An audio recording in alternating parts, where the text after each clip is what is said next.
Hai semua, perkenalkan nama saya Reni Marsika Tepu. Bab 4. Wibawa, wewenang, kekuasaan, dan tanggung jawab. A. Beberapa pendapat tentang kewenangan. Henry Fayol. Hak pemerintah dan kekuasaan untuk membuat pemimpin ditaati.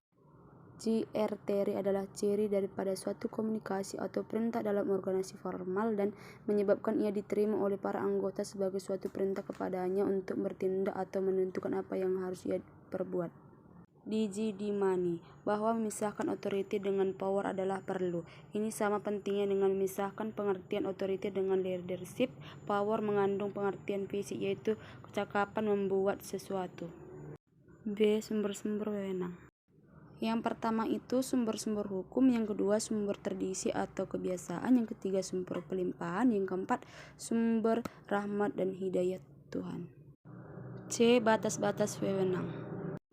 Yang pertama itu sumber daripada otoriti itu sendiri, yang kedua pertimbangan-pertimbangan praktis, yang ketiga pertanggungjawaban.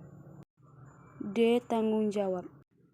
Pengertian tanggung jawab adalah kewajiban bagi bawahan terhadap seorang pemimpin yang telah menugaskan sesuatu pekerjaan tertentu untuk dilaksanakan. Bab 5. Organisasi. A. Prinsip-prinsip organisasi.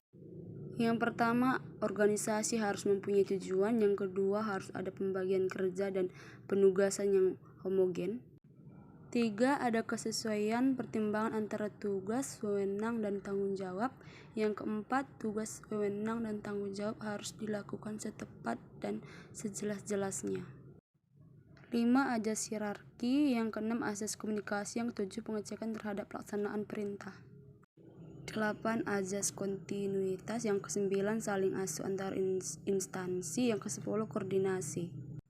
11. Azas kehayatan. 12. Azas tahu diri. B. Perkembangan organisasi. Pertama itu departementasi dalam pembagian kerja. Yang kedua jenjang manajemen. Yang ketiga hubungan silang. C. Delegasi wewenang. Delegasi wewenang artinya khususnya wewenang bagi pemimpin maupun organisasi.